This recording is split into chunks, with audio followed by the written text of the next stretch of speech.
പെൺകുട്ടികളെയും വെച്ചിട്ട് അവൻ വേശ്യാലയം നടത്തുന്നുണ്ട്. നമസ്കാരം ആൻഡ് വെൽക്കം ബാക്ക്. എല്ലാവരും അടിപൊളിയായിട്ടിരിക്കുന്നതായിരിക്കുന്നു.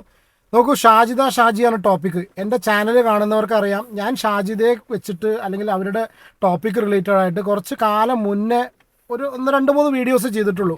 കണ്ടിന്യൂസ് ആയിട്ട് ഇവരുടെ ചാനൽ ഞാൻ കാണാറുണ്ടെല്ലാം. പക്ഷേ ഒരു എല്ലാ റിയാക്ഷൻ വീഡിയോസ് ചെയ്യുന്ന എല്ലാവരും ഇത് കോണ്ടന്റ് ആക്കുന്ന സമയത്തും ഞാൻ ഇവരുടെ ടോപ്പിക്ക് അധികം എടുത്തിരുന്നില്ല. എനിക്കെന്തുകൊണ്ടോ ഞാൻ വളരെ സിമ്പിളായിട്ട് പറയട്ടെ, ഞാൻ പല കേസിലും റിയാക്ട് ചെയ്തിട്ടുള്ള സമയത്ത് ഞാൻ വീഡിയോസ് ചെയ്യുന്ന കാര്യം പറയുന്നുണ്ട്. നമുക്ക് എന്തും പറയാം, എന്തും പറയാറുണ്ടെങ്കിൽ എന്തും പറയാം, തന്നെ അതിനുള്ള ഒരു സ്വാതന്ത്ര്യമുണ്ട്. ഇനിയിപ്പോൾ അസഭ്യമായിട്ട് സംസാരിക്കുന്ന ആൾക്കാരും ഇന്ന് യൂട്യൂബിലൂടെ ഉണ്ട്. യൂട്യൂബ് എന്ന് പറഞ്ഞാൽ ഒരു സേഫ് പ്ലാറ്റ്ഫോമാണ്. ഞാൻ അതിനെ അങ്ങനെയാണ് കൺസിഡർ ചെയ്യുന്നത്. അതായത് നമുക്ക് മുന്നോട്ട് ജീവിക്കാനുള്ള ഒരു പോസിറ്റീവായിട്ട് ഒരുപാട് പേരുടെ തൊഴിൽ തരുന്ന ഒരു പ്ലാറ്റ്ഫോമാണ്. അപ്പോൾ അതിൻ്റെതായ മാന്യത സൂക്ഷിക്കുന്ന സമയത്ത് നമുക്ക് ഒരുപാട് കാലം ഉണ്ണാം നല്ല രീതിയിൽ. ഞാൻ ആ ഒരു കണ്ടീഷനിലാണ് ഈ ഒരു പ്ലാറ്റ്ഫോമിനെ കാണുന്നത്. Plus at the same time നിങ്ങൾക്ക് എന്താണോ ആശയങ്ങൾ ഒരു മാസ് ഓഡിയൻസിലേക്ക് എത്തിക്കാൻ പറ്റിയൊരു പ്ലാറ്റ്ഫോമാണ്. പണ്ടത്തെ കാലത്തൊന്നും നമുക്ക് ഈ പറഞ്ഞ പോലെ സംസാരിക്കാനുള്ള ഒരു കാര്യമില്ല. നമ്മളൊക്കെ എന്തെങ്കിലും പ്രശ്നങ്ങളോ കാര്യങ്ങളോ നല്ലതോ ചീത്ത എന്ത് പറയാനുണ്ടെങ്കിലും നമ്മൾ കേൾക്കാൻ ആരും ഉണ്ടായിരുന്നില്ല. പക്ഷെ ഇന്ന് നമുക്ക് കിട്ടിയിട്ടുള്ള ടെക്നോളജിയുടെ ഒറ്റ കാര്യം കൊണ്ട് നമുക്ക് കിട്ടിയിട്ടുള്ള ഈ ഒരു പ്ലാറ്റ്ഫോമിനെ നല്ല രീതിയിൽ ഉപയോഗിക്കണം എന്നുള്ള ഒറ്റ കാര്യം ഞാൻ പറയുള്ളൂ. അതിൻ്റെ ഒപ്പം ഞാൻ ഏറ്റവും കൂടുതൽ എൻ്റെ വീഡിയോസിൽ, എൻ്റെ ലൈഫിലാണെന്നുണ്ടെങ്കിലും ഞാൻ ഏറ്റവും കൂടുതൽ വാല്യൂ കൊടുക്കുന്നതും, ഞാൻ എന്തിനും മുതിരുന്നൊരു സിറ്റുവേഷൻ വരുന്നത് എൻ്റെ മക്കളുടെ സിറ്റുവേഷൻ വരുന്നത്, അതായത് കുട്ടികളുടെ സിറ്റുവേഷൻ വരുന്ന സമയത്താണ്. ഇതെൻ്റെ വീഡിയോസ് സ്ഥിരമായിട്ട് കാണുന്നവർക്കറിയാം. കുട്ടികളെ മേലേക്ക് എടുക്കുക അല്ലെങ്കിൽ കുട്ടികളെ ഇൻവോൾവ് ചെയ്തിട്ട് പരിപാടികൾ പറയുക എന്ന് പറഞ്ഞാൽ ദാറ്റ് ഈസ് ദി അൾട്ടിമേറ്റ്. പിന്നെ അതിൽ വേറെ വർത്താനൊന്നുമില്ല. മനസ്സിലായോ? അപ്പോൾ ഈ ഷാജിദയുടെ കേസിലാണെന്നുണ്ടെങ്കിലും ഞാൻ ഈ വീഡിയോ ചെയ്യുന്ന സമയത്ത്, കഴിഞ്ഞ പ്രാവശ്യം വീഡിയോ ചെയ്തപ്പോൾ ഞാനൊരു കാര്യം ഇത്ര പറഞ്ഞിട്ടുള്ളൂ. നിങ്ങൾ അവരെ ഒരുപാട് പേര് ചീത്ത പറയുന്നുണ്ട്, തെറി പറയുന്നുണ്ട്. ഞാൻ ആ ഒരു റെസ്പെക്റ്റ് കൊടുത്തിട്ട് സംസാരിക്കാമെന്ന് കണക്കാക്കരുത് കേട്ടോ. ഷാജിദേനെ ഒരുപാട് പേര് തെറി പറയുന്നുണ്ട്, അങ്ങോട്ട് പറയുന്നത് റിയാക്റ്റിന് എല്ലാം ചെയ്യുന്നുണ്ട്, അവരനുസരിച്ച് റെസ്പോണ്ട് ചെയ്യുന്നുണ്ട്. She has got every right to respond. അവർക്ക് ഏത് രീതിയിൽ വേണമെങ്കിൽ റെസ്പോണ്ട് ചെയ്യാനുള്ള റൈറ്റ് ഉണ്ട്, അവരുടെ ഇഷ്ടമാണ്. പക്ഷെ ഒറ്റ കാര്യം മാത്രമേ ഉള്ളൂ, കുട്ടികളുടെ മുന്നിൽ വെച്ച് ഈ അസഭ്യമായിട്ട് ഭാഷ ഉപയോഗിക്കുക, കുട്ടികളുടെ മുന്നിൽ വെച്ച് തെറി പറയുക എന്നുള്ളത് ഒരിക്കലും ആക്സെപ്റ്റ് ചെയ്യാൻ പറ്റില്ല. അതിപ്പോൾ അവളുടെ കുട്ടികളാണെന്നുണ്ടെങ്കിലും മറ്റുള്ളവരാണെന്നുണ്ടെങ്കിലും ഒരിക്കലും. ഇപ്പോൾ സംഭവമുള്ള കുട്ടികൾ തന്നെയാണ്. അവൾക്ക് കുട്ടികൾ കഴിഞ്ഞിട്ട് എന്തുള്ളൂ. നമ്മൾ കാണുന്നുണ്ട് മക്കളെയൊക്കെ ഒഴിവാക്കിയിട്ട് ഒരുപാട് അമ്മമാർ ഒരുപാട് കാര്യങ്ങൾ ചെയ്യുന്നത് അതൊന്നും അവർ ചെയ്യുന്നില്ല. ആ ഒരു കാര്യത്തിൽ മാത്രമേ എനിക്ക് അവരോട് ഒരു ബഹുമാനം എന്നല്ല, ഒരു ചെറിയ കൺസിഡറേഷൻ ഉള്ളൂ. കാരണം എന്താ വെച്ചാൽ ഇന്നത്തെ കാലത്ത് പിന്നെ സ്വന്തം മക്കളെയും ഒക്കെ ഒഴിവാക്കിയിട്ട് ചാടിപ്പോകുന്ന തള്ളാരെ കാണുന്നുണ്ട് നമ്മൾ.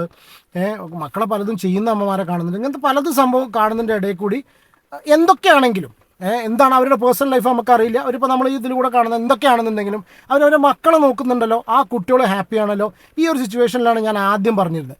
പിന്നീട് ഇവരുടെ ലൈവുകൾ ശ്രദ്ധിച്ചാൽ മനസ്സിലാവും ഇവർ ഉപയോഗിക്കുന്ന ഭാഷ വളരെ മോശമാണ്. ഒരുപക്ഷെ ചിലപ്പോൾ അവർ റിയാക്ട് ചെയ്യുന്നതുകൊണ്ടായിരിക്കാം, അവരുടെ എന്തൊക്കെ what ever be the factors. ഇവരിങ്ങനെ സംസാരിക്കുന്ന സമയത്ത് പിന്നെ ഈ കുട്ടി മിക്കവാറും ഒരു ചെറിയ കുട്ടി, ഇന്നലത്തെ കഴിഞ്ഞിട്ടുള്ള ലൈവ് ഉണ്ട്, എപ്പോഴും കുറച്ച് മുന്നേ നടന്നിട്ടുള്ളത്, ആ ലൈവിൽ ഇത് കാണും. കുറച്ച് വോയിസ് ഞാൻ പ്ലേ ചെയ്യട്ടെ. ആ ലൈവിലാണെന്നുണ്ടെങ്കിലും ഇത് സംസാരിക്കുന്ന സമയത്ത് ഈ കുട്ടി ബാക്കിൽ നിൽക്കുകയാണ്.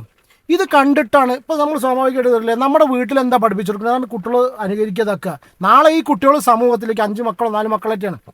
നാളെ ഈ കുട്ടികൾ സമൂഹത്തിലേക്ക് ഇറങ്ങുന്ന സമയത്ത് മറ്റുള്ളവരുടെ കൂടെ പഠിക്കുന്ന കുട്ടികളുടെയും സ്വയം ആ കുട്ടികളുടെയും ഭാവി എന്താണ്?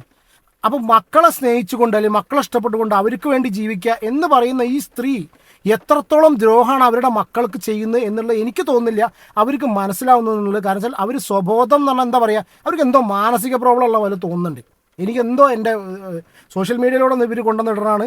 അവർ പറയുന്നുണ്ട് അവർക്ക് ഇഷ്ടമുള്ള മാതിരി നടക്കാം, എനിക്കിഷ്ടമുള്ള മാതിരി പറയും, എന്നെ ഉമ്മാനെ പറയും, ഞാൻ എൻ്റെ മക്കളെ പറയും, നിങ്ങൾക്ക് എന്താ. പക്ഷെ അതൊന്നുമില്ല. പബ്ലിക് പ്ലാറ്റ്ഫോമിലൂടെ വന്ന് പറഞ്ഞ സമയത്ത് ലീഗൽ കോൺസിക്വൻസസ് ഫേസ് ചെയ്യേണ്ടി വരും. അപ്പോൾ അതുപോലെ സ്വന്തം മക്കളെ വെച്ചിട്ട് മക്കൾ അപകടത്തിലാണെന്ന് പറഞ്ഞിട്ട് പലരും കേസ് കൊടുത്തിട്ടുള്ള സിറ്റുവേഷൻ ഉണ്ട്. അപ്പോൾ സ്വാഭാവികമായിട്ടും അവരുടെ പേരിൽ കേസുണ്ട്, അവർ ലീഗൽ കോൺസിക്വൻസസ് ഫേസ് ചെയ്യേണ്ടതായിട്ട് വരും. ഈ പരിപാടിയൊക്കെ നടക്കുന്ന സമയത്താണ് പല റിയാക്ഷൻ വീഡിയോസുകാർ അവരെക്കുറിച്ച് വീഡിയോസ് ചെയ്യുന്ന സമയത്തും ഷെരീഫ് MKD എന്ന് പറഞ്ഞ ചാനലിലൂടെ ഷെരീഫ് മണ്ണാർക്കാട് ആളാണ്. ഷെരീഫ് ഗൾഫിൽ എവിടെയെന്ന് മനസ്സിലാവുന്നു. ഇയാൾ കുറേ ദിവസങ്ങളായിട്ട് ഇവരെ പുറകെ നടന്ന വീഡിയോസ് ഞാൻ കാണാറുണ്ട്.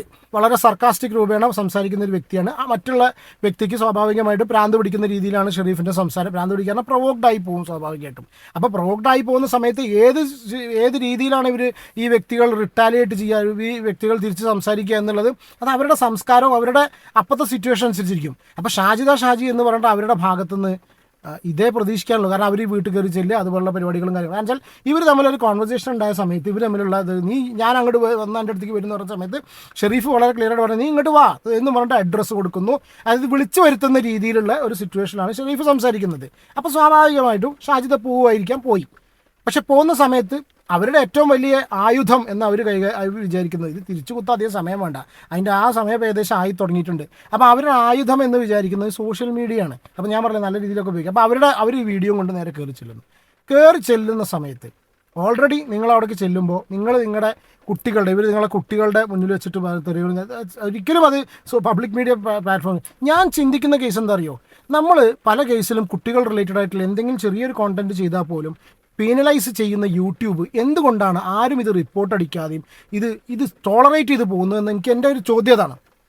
മനസ്സിലായോ?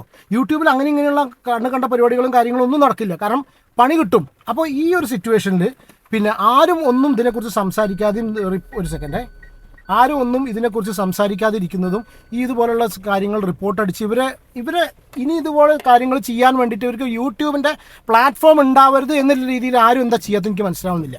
കാരണം അവരിപ്പോൾ ഈ പറഞ്ഞാൽ അവരിപ്പോൾ ഇത് കംപ്ലീറ്റ് കാണിക്കുന്നത് യൂട്യൂബ് എന്ന് പറഞ്ഞിട്ടുള്ള ഈ ഒരു സാധനത്തിൻ്റെ കാണുന്ന ഈ ഒരു ക്യാമറേൻ്റെ ഒരു ബലത്തിലാണ്. അപ്പോൾ ഈ ഒരു സിറ്റുവേഷൻ നിലനിൽക്കുമ്പോൾ മറ്റുള്ളവൻ്റെ വീട്ടിലേക്ക് കയറി ചെല്ലുമ്പോൾ സ്വാഭാവികമായിട്ടും നിങ്ങൾക്ക് ആ വ്യക്തിയോട് ദേഷ്യം ഉണ്ടാകുമ്പോൾ എന്തും നിങ്ങൾ പറയാതിരിക്കില്ല. കാരണം അജാതി ഹീറ്റഡ് ആർഗ്യുമെൻ്റാണ് ഇവർ ഓൺലൈനിൽ നടക്കുന്നത്.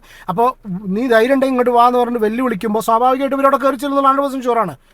പക്ഷെ കയറി ചെല്ലുന്ന സമയത്ത് if you have got an issue with that particular person, ആ വ്യക്തിയോട് സംസാരിക്കുക, അത് ഏത് ലാംഗ്വേജ് യൂസ് ചെയ്യുക. പക്ഷെ അപ്പോൾ ശ്രദ്ധിക്കേണ്ട ഒരു കാര്യം, സാധാരണമായിട്ടുള്ള ഒരു വ്യക്തി ശ്രദ്ധിക്കേണ്ട കേസ് എന്താണെന്നറിയോ, അവിടെ ഇതുപോലത്തെ കുട്ടികളുടെ മുന്നിൽ വെച്ച് നമ്മൾ എത്ര വീഡിയോസ് കണ്ടിട്ടില്ലേ, ഈ കുട്ടികളുടെ മുന്നിൽ വെച്ചിട്ട് രക്ഷിതാക്കളെ എന്തെങ്കിലും ചീത്ത പറയാം. ഇപ്പം എൻ്റെയൊക്കെ വീട്ടിലാണെന്നുണ്ടെങ്കിലും അതെ, മക്കളെ മുന്നേ ഇപ്പോൾ ആൾക്കാരുടെ മുന്നിൽ വെച്ചിട്ട് എന്നെ എന്തെങ്കിലും ഒരു ചീത്ത പറയുന്ന സിറ്റുവേഷൻ വരികയാണെങ്കിൽ കുട്ടികൾ പെട്ടെന്ന് പേടിച്ചു പോകും.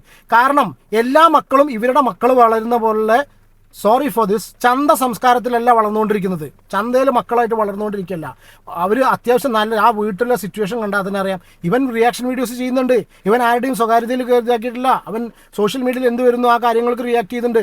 എതിർപ്പുണ്ടായിരിക്കാം. പക്ഷേ ഒരു വീട്ടിൽ കയറി ചെല്ലുന്ന സമയത്ത് ആ വീട്ടിൽ ആ വൈഫിൻ്റെ എനിക്ക് സത്യം പറഞ്ഞാൽ ആ സ്ത്രീയോട് പാവം തോന്നി. പിന്നെ ആദ്യം എനിക്ക് ആ സ്ത്രീയോട് തോന്നി, ഇവരുടെ മൊബൈൽ വലിച്ചു തൊടിക്ക് എറിഞ്ഞു കൊടുക്കില്ല, അല്ലെങ്കിൽ കിണറ്റ് കൊണ്ടുപോയിട. ഈ ഒരു പരിപാടി ചെയ്തോടെന്ന് ഞാൻ പക്ഷെ പറയാൻ പറ്റില്ല. നല്ല രീതിയിൽ ഒരു അച്ഛനും അമ്മയും വളർത്തിയിട്ടുള്ള ഒരു സ്ത്രീ ആയിരിക്കും, ഒരു നല്ല രീതിയിൽ പാവം പിടിച്ചൊരു സ്ത്രീയാണ് ആ കുട്ടി എന്നുള്ളത് ഈ ചങ്ങാതി എൻ്റെ ഉണ്ടാവും കൂടി വീഡിയോയിൽ വന്നു. പിന്നെ അവർ ആ മുഖം മറക്കണൊക്കെ കണ്ട സമയത്ത് നമുക്ക് മനസ്സിലാവും ഏകദേശം. മനസ്സിലായോ? അപ്പോൾ ഇതുപോലൊരു വീട്ടിലേക്ക് കയറി ചെന്നിട്ട് മറ്റവനോട് സംസാരിക്കാനുള്ളതുണ്ട്, അതായത് യു ഗോട്ട് എവറി റൈറ്റ്, അത് നിങ്ങളുടെ ഭാഷ ഉപയോഗിക്കാം. പക്ഷെ ഒരു കുട്ടികൾ അവിടെ ഉള്ള സമയത്ത് ആ കുട്ടിയോട് പറഞ്ഞിട്ടുള്ള ആദ്യത്തെ ഒരു വാക്കാണ് നിങ്ങൾ കേട്ടിട്ടുള്ളത്. ഇത് എന്തുകൊണ്ടാണ് പറയാൻ കാരണം വെച്ചാൽ ഈ ഷെരീഫ് തന്നെ അങ്ങോട്ടും ഇങ്ങോട്ടും സംസാരിക്കുമ്പോൾ തെറി പറയുന്ന മറ്റേ അമ്മും ഇതൊക്കെ ഉണ്ടായി. കൂട്ടത്തിൽ ഇവൻ ഇതാണ് ആ വേശി എന്ന് പറഞ്ഞിട്ട് പറയുന്നു. ഇങ്ങനെയാണ് പറയുന്ന സമയത്ത് ആണ് ഈ ഷാജിദ മറുപടി കൊടുക്കുന്നത്. അതായത് നിൻ്റെ വീട്ടിലുള്ളവർ, അതായത് ചെറിയ കുട്ടീനൊക്കെ ആ ജനവാലിനുള്ള കൂടെ ആ കുട്ടി നോക്കി കാണുമ്പോൾ എനിക്ക് സങ്കടം തോന്നിപ്പോവാ. നമുക്കുണ്ട് ഈ പ്രായത്തിലൊക്കെ ചെറിയ കുഞ്ഞു കുട്ടികളെ.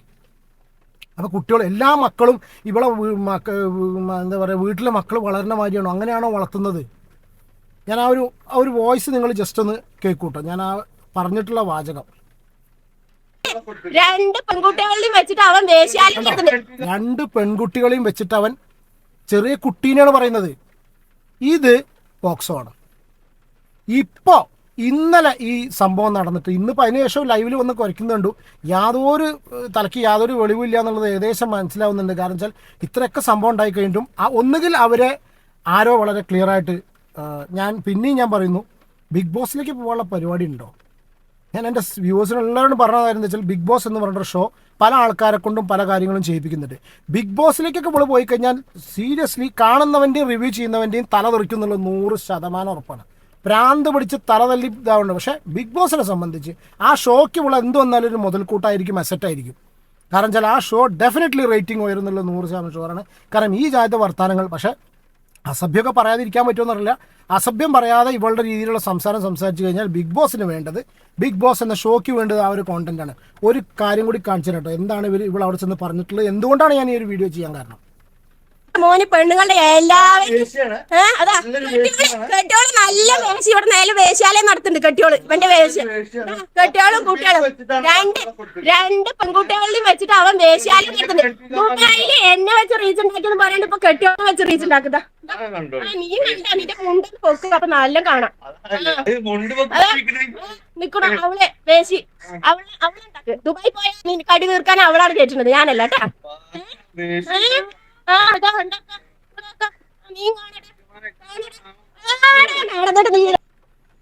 ഓക്കെ, കൂടുതൽ നമുക്ക് പ്ലേ ചെയ്യാൻ കഴിയില്ല. കാരണം എന്താ വെച്ചാൽ അത് കോണ്ടന്റ് യൂട്യൂബ് എന്താ അറിയില്ല, ഇവരൊക്കെ എങ്ങനെ പറഞ്ഞാലും വിഷയമില്ല. നമ്മളെന്തെങ്കിലും സംഗതി കേൾപ്പിച്ച് കഴിഞ്ഞാലും വിഷയം വരിക. അപ്പം നോക്കൂ, ആ ചെറിയ കുട്ടീനെ പറ്റിയാണ് ഇത് പറഞ്ഞിട്ടുള്ളത്. ഇത് കേസ് ചൈൽഡ് ലൈനിൽ പലരും പരാതി കൊടുത്തിട്ടുണ്ട്, ഒരു മാസ് പെറ്റീഷൻ തന്നെ ചെന്നിട്ടുണ്ട് എന്നുള്ളതാണ് മനസ്സിലായിട്ടുള്ളത്. കാരണം എന്താ അറിയോ, ഇതൊരിക്കലും അനുവദിക്കാൻ കഴിയില്ല. കാരണം എന്താ വെച്ചാൽ യൂട്യൂബ് എന്നുള്ള പ്ലാറ്റ്ഫോം നമ്മളൊക്കെ ഉപയോഗിക്കുന്ന സാധനം നിങ്ങൾ കാണുന്നു, നമ്മൾ കാണിക്കാൻ വേണ്ടി ഉപയോഗിക്കുന്ന ഈ ഒരു മീഡിയത്തിനെ മലിനമാക്കുന്ന ഒരു തരത്തിലുള്ള പരിപാടികളും ഉണ്ട് ഇഷ്ടം പോലെ. പക്ഷെ അത് നമ്മൾ ടോളറേറ്റ് ചെയ്യേണ്ട കാര്യമില്ല. ഇത് ഞാൻ പറയാം, കുട്ടികളുടെ കേസ് വരുന്ന സമയത്ത് നമ്മൾ ഇത്രയും സംസാരിക്കുക. ഇനി ഇതൊക്കെ കഴിഞ്ഞതിന് ശേഷം ഇന്ന് ലൈവിൽ വന്ന് സംസാരിച്ച് കണ്ടുള്ളൂ. ഇന്ന് ഇവളിപ്പോൾ ഞാൻ വോയിസ് ക്ലിപ്പ് ഇവിടെ പ്ലേ ചെയ്യാം, ക്ഷമിക്കണം, ഹെഡ്സെറ്റ് വെച്ചോളൂ. അവരുടെ ടോപ്പിക്ക് തന്നെയാണെന്ന് പറയുമ്പോൾ നിങ്ങൾക്ക് എല്ലാവർക്കും മനസ്സിലായിട്ടുണ്ടാവും. ഈ ഒരു സംഗതി സംസാരിക്കുന്ന സമയത്തും ഇവളുടെ പുറകിൽ ആ ഒരു ചെറിയ കുട്ടി നിൽക്കുന്നുണ്ട് കേട്ടോ. ചെയ്യരുത്. അവന്റെ കെട്ടിയോളുണ്ട്, കുട്ടികള് 2 പെൺകുട്ടികളുണ്ട്, തള്ളുണ്ട്, തന്തക്കളവനുണ്ട്. എന്താ ഇവരുടെയൊക്കെ വീഡിയോ പ്രദർശിപ്പിച്ചൂടെ? അല്ലെങ്കിൽ അവന്റെ കെട്ടിയോളെ അഴിച്ചിട്ടുള്ള വീഡിയോ അവനിക്ക് പ്രദർശിപ്പിച്ചൂടെ? അവനിക്ക് റീച്ച് കിട്ടട്ടെ. അവന് നമ്മുടെ പേര് പറയുമ്പോഴേക്കും അല്ലെങ്കിൽ നമ്മളെ 4 കുറ്റം പറയുമ്പോഴേക്കും അവനിക്ക് റീച്ചാണ്, നല്ല റീച്ചാണ്. പണത്തിന് വേണ്ടിയിട്ട് എന്ത് ചെയ്യും. അങ്ങനെ നീ പണത്തിന് വേണ്ടി എന്ത് ചെയ്യാനേ നിന്റെ കെട്ടിയോളെ കൂടെ കിടക്കുന്ന വീഡിയോ അങ്ങോട്ട് ഇടുക. ഇപ്പൊ ദുബായിന്ന് വന്നാണല്ലോ, നല്ല കിട്ടും, അതങ്ങോട്ട് ഇടുക. അതുപോലെ തന്നെ അഴിച്ചിട്ടിട്ടില്ല. നീ എന്നോട് പോ കണ്ടോ, നീ ഒന്ന് അങ്ങോട്ട് പോകാന്ന് പറഞ്ഞിട്ടുള്ള ആ ചെറിയ കുട്ടീനോടാ പറഞ്ഞിട്ടുള്ളത്. നിങ്ങൾ വീഡിയോ കാണാത്തതുകൊണ്ടാണ് ഞാൻ പറഞ്ഞു തരുന്നത്. കാരണം വെച്ചാൽ അത്രയും നേരം ഈ കണ്ട വൾഗർ ടോക്സ് ഒക്കെ സംസാരിക്കുന്ന സമയത്ത് അശ്ലീലമായി എന്താ ഇതിന് പറയേ അല്ലേ, ഇതൊക്കെ സംസാരിക്കുന്ന സമയത്ത് പുറകിൽ ആ കുട്ടി നിൽക്കുന്നുണ്ട്. ഇതെന്താരും ഈ എനിക്ക് മനസ്സിലാവില്ല. എത്ര ഒരു 3 ലക്ഷം 4 ലക്ഷം ആൾക്കാരൊക്കെയാണ് ഇതുപോലുള്ള കാര്യങ്ങൾ കാണുന്നത്. റിപ്പോർട്ടിംഗ് എന്നൊരു ഓപ്ഷൻ ഉണ്ട് സുഹൃത്തുക്കളെ. ചാനൽ ഉണ്ടെങ്കിലേ ഉള്ളൂ, ചുമരുണ്ടെങ്കിൽ എന്താ പറയുക, ചിത്രം വരയ്ക്കാൻ പറ്റുള്ളൂ എന്ന് അറിയില്ല നമ്മൾ. ഈ സാധനം പോയാൽ പിന്നെ ഷാജിദ് ഒന്നുമില്ല. അഴിച്ചിട്ടിട്ടുള്ള വീഡിയോ ഇടുക, നല്ല റീച്ചാടാ. അതിന് നിനക്ക് നല്ല ഞാൻ പറഞ്ഞല്ലോ, എനിക്ക് കുറേ മണ്ണാർക്കാട്ടത്തെ ആൾക്കാർ എല്ലാ കൂട്ടുകാരന്മാരെയും നീ വീട്ടിലേക്ക് വിളിച്ചു വരുത്തുക. എന്നിട്ട് നീ നിന്റെ കെട്ടികളെ അങ്ങോട്ട് തുറന്ന് അങ്ങോട്ട് കാണിച്ചു കൊടുക്കുക. അടിപൊളി, നിനക്ക് ലക്ഷങ്ങളല്ല കോടികൾ സമ്പാദിക്കാം നിനക്ക് ഈ യൂട്യൂബിലൂടെ. അവർ പറഞ്ഞിട്ടുണ്ട്, ഞാൻ ഒന്നും തെറ്റ് പറയില്ല, അത് അവരുടെ സംസ്കാരമാണ്, അവരുടെ കാര്യങ്ങൾ കാണിച്ചോട്ടെ, ഒരു പ്രശ്നമില്ല. പക്ഷേ കുട്ടികളെ ഇൻവോൾവ് ചെയ്യിച്ചിട്ടുള്ള ഒരു കാര്യവും ആക്സെപ്റ്റബിൾ അല്ല. ഒന്ന്. രണ്ടാമത്തെ കേസ്, ഷെറീഫിൻ്റെ വീട്ടിൽ കയറി ചെന്നിട്ട് ഞാൻ ഷെറീഫിൻ്റെ വീഡിയോസും കാര്യങ്ങളൊക്കെ കാണുന്ന സമയത്ത് ഇതൊന്നല്ല പ്രതീക്ഷിച്ചിട്ടുള്ളത്. കാരണം വെച്ചാൽ ഇതിന് മുന്നേ ഒരു ഇൻസിഡൻറ്റ് ഞാൻ എൻ്റെ ഒരു ഓർമ്മയിൽ നിങ്ങളെല്ലാവരും കണ്ടിട്ടുണ്ടായിരിക്കും. ജിനുവിൻ്റെ വീട്ടിലേക്ക് പോയി ഒരാൾ. അത് വേറൊരു സാഹചര്യമല്ല, ഏകദേശം അതേമാതിരി ജിനുവിൻ്റെ വീട്ടിലേക്ക് പോയി. ജിനുവിൻ്റെ വീട്ടിൽ കയറി ചെന്ന സമയത്ത് എന്ത് രീതിയിലാണ് തിരിച്ചു വന്നതെന്നുള്ളത് നമ്മൾ കണ്ടതാണ്, എല്ലാവരും കണ്ടതാണ്. അപ്പോൾ ഷെറീഫിൻ്റെ സംസാരവും കാര്യങ്ങളൊക്കെ വെല്ലുവിളിയും വരെ ഭയങ്കര സ്ട്രോങ് ആയിരുന്നു. സ്ട്രോങ് ആയിട്ടുള്ള വെല്ലുവിളിയുടെ സിറ്റുവേഷനിൽ ഷെറീഫിൻ്റെ ഭാഗത്തുനിന്ന് ഒന്നും കണ്ടില്ല. ഒരു മീൻസ് ഫോൺ ഇത് കൂടെ ഉള്ളതേ ഉണ്ടായുള്ളായിരിക്കും. പിന്നെ മാത്രമല്ല കണ്ടില്ല അറിയാൻ കാരണം വെച്ചാൽ എനിക്കറിയില്ല കേട്ടോ, വേറെ ഉള്ളവരാണെന്നുണ്ടെങ്കിൽ തല തെറിച്ച് വലത്തും ചെയ്തു പോകും, ജയിലിൽ പോയി കിടക്കേണ്ട അവസ്ഥ വന്നേനെ. അല്ല, അത് ആ കാര്യത്തിൽ അവനെ സമ്മതിക്കണം. അവൻ ആ കൺട്രോൾ കിട്ടിയിട്ടോ, കാരണം ആ കൺട്രോളിൽ നിന്നു. അവൻ ആ ഒരു രൂപത്തിൽ നിന്നുകൊണ്ട് ജയിലിൽ പോയി കിടക്കേണ്ട അവസ്ഥ വന്നിട്ടില്ല. കാരണം വെച്ചാൽ ഇതൊന്നും ആവില്ല വിഷയം. കാരണം ഇവനെ തോണ്ടി പിടിച്ചു എന്നുള്ളതായിരിക്കും, ഈ സ്ത്രീനെ പിടിച്ചു തോണ്ടി എന്നുള്ളതായിരിക്കും. എന്തായാലും വളരെ നല്ല രീതിയിൽ കഴിയുന്ന ഒരു കുടുംബത്തിലേക്ക് കയറി ചെന്നിട്ട് ഇതുപോലത്തെ ഡയലോഗുകൾ ഇതൊന്നും അല്ല. നിങ്ങൾ ആ വീഡിയോ കണ്ടാൽ അറിയാം. അത് മാത്രമല്ല, അങ്ങോട്ട് പോണത് ആ ഒരു കുട്ടീനെയും കൊണ്ടാണ്. അപ്പോൾ ഞാൻ ആലോചിച്ച് നോക്കുക, ഈ സിറ്റുവേഷൻ മുന്നോട്ട് പോയി കഴിഞ്ഞാൽ 4-5 മക്കൾ ആൺകുട്ടികളെല്ലാവരും കൂടി വളർന്നു വന്നിട്ട് ഇവരെന്തായിരിക്കും ഈ കുടുംബം എന്ന് ആലോചിച്ച് നോക്കുക. പിന്നെ വേറൊരു സംഭവം ഞാൻ കേട്ടു, ഇവർ ഏതോ ഒരു വലിയ അത്യാവശ്യം നല്ല രീതിയിൽ തെറി പറയാൻ കഴിവുള്ള ഒരാളെ വിളിച്ചിട്ട് ഇതേമാതിരി അയാൾ വിളിച്ച് സംസാരിച്ച സമയത്ത് ആ ചെക്കൻ ഫോൺ വാങ്ങി തെറി പറഞ്ഞു എന്നുള്ളൊരു സംഗതി കേട്ടു. സത്യാവസ്ഥ എന്താണെന്നുള്ള അറിയില്ല. ഇതും കേട്ടിട്ടുണ്ട്. അപ്പോൾ ഞാൻ പറഞ്ഞുകൊണ്ടിരുന്നത് വെച്ചാൽ കുട്ടികളുടെ റിലേറ്റഡ് ആയിട്ടുള്ള സംഭവം വന്നിട്ടുണ്ട്. മാക്സിമം ആൾക്കാർ ഒരുപാട് പേര് കംപ്ലയിൻറ്റ് ചെയ്തിട്ടുണ്ട്. ഒരുപാട് പേര് ചൈൽഡ് ലൈനിന് വിളിച്ചിട്ടുണ്ട്. പോലീസിൽ കംപ്ലൈൻറ്റ് പോയിട്ടുണ്ട്. ഈ കുത്തിൽ എന്ന് പറഞ്ഞു വെച്ചാൽ ഇപ്പോഴത്തെ ഈ ഒരു സിറ്റുവേഷനിൽ ഷാജി എന്ന് പറയുന്ന ഷാജിദ ഷാജിക്ക് ഒരു പണി വരാൻ പോകുന്നു എന്നുള്ളത് മനസ്സിലാക്കുന്നു. ഇനി അതല്ല പണിയൊന്നും കിട്ടിയിട്ടില്ലെങ്കിൽ നമുക്ക് കാണുന്നൊരു പണി വരുന്നുണ്ട്. ബിഗ് ബോസിനുള്ളൊരു സന്തോഷ വിഷയമുണ്ട്. ഇതിനെ കൊണ്ടുപോയിക്കോളും, 100 ദിവസം അതിൻ്റെ ഉള്ളിൽ കിടന്നോളും. പുറത്തുള്ള ആൾക്കാർക്ക് ഇതേമാതിരി പരിപാടിയൊന്നും ഉണ്ടായിരിക്കില്ല. കാരണം വെച്ചാൽ 100 ദിവസം പക്ക ബിഗ് ബോസ് മെറ്റീരിയൽ. എനിക്ക് തോന്നുന്നു ഗപ്പടിക്കാൻ ഞാൻ അറിയില്ല, 2 ലക്ഷം വീഡിയോസ് കാണുന്ന ആൾക്കാരെല്ലാവരും കൂടി വോട്ട് ചെയ്ത് ജയിപ്പിക്കുമെന്നുള്ള അറിയില്ല, വേറെ കഥ. പക്ഷെ എന്നാലും അവസാനം 100 ദിവസം വരെ പൊരുതി നിൽക്കാനും പറ്റിയിട്ടുള്ളൊരു പക്ക Bigg Boss material. Bigg Boss കാണുന്നവർ എൻ്റെ വീഡിയോ കാണുന്നുണ്ടെങ്കിൽ മനസ്സിലാവും, പക്ക ബിഗ് ബോസ് മെറ്റീരിയലാണ്. ഭഗവാനെ, അതിൻ്റെ ഉള്ളിൽ ഇതൊക്കെ കയറി ചെന്നിട്ടുണ്ടെങ്കിൽ റിവ്യൂ കാണുന്നവരുടെയൊക്കെ അവസ്ഥ എടുക്കാണ്ടാവില്ല. എന്താണ് നിങ്ങളുടെ അഭിപ്രായം? കമൻറ്റ് ചെയ്യൂ. വീഡിയോ ഇഷ്ടപ്പെടുകയാണെങ്കിൽ ലൈക്ക് ചെയ്യുക, പറ്റുമെങ്കിൽ ചാനൽ സബ്സ്ക്രൈബ് ചെയ്യാൻ ബാക്കിയുണ്ടെങ്കിൽ ആരെങ്കിലും ചാനൽ സബ്സ്ക്രൈബ് ചെയ്യുക, സപ്പോർട്ട് ചെയ്യുക. അടുത്തൊരു വീഡിയോയിൽ കാണാം കേട്ടോ. ഇനി നമ്മൾ ഈ ഒരു ഷാജിയുടെ ടോപ്പിക്ക് എടുക്കുന്നില്ല എന്ന് വിചാരിക്കുക, പറയാൻ പറ്റില്ല, ഇതുപോലത്തെ കാര്യങ്ങളൊക്കെ കാണുന്ന സമയത്താണ് പറയുക കേട്ടോ. ഞാൻ ഈ സമയം വരെ അത് ഒഴിവാക്കാൻ കാരണം വെച്ചാൽ മാക്സിമം എടുക്കേണ്ട. കാരണം വെച്ചാൽ ഇന്ന് 2-3 വിഷയങ്ങളുണ്ട്. രേണുവിൻ്റെ വിധിയും വന്നിട്ടുണ്ട്, ഒരുപാട് പേര് അയച്ചു തന്നിട്ടുണ്ട്. എന്തപ്പോൾ ചെയ്യുക? ഞാൻ അതന്നെ ചെയ്ത് രേണുവിൻ്റെ ചാനലുമാതിരിയായി വന്നുകൊണ്ടിരിക്കുകയാണ്. പിന്നെ വേറെ 1-2 വിഷയങ്ങളൊക്കെ ഉണ്ട്. അപ്പോൾ അടുത്തൊരു വീഡിയോയിൽ കാണാം. Take care and god bless. പിന്നെ ലൈക്ക് ചെയ്യാൻ മറക്കണ്ട, പറ്റുമെങ്കിൽ ചാനൽ സബ്സ്ക്രൈബ് ചെയ്യും കേട്ടോ. Take care, by.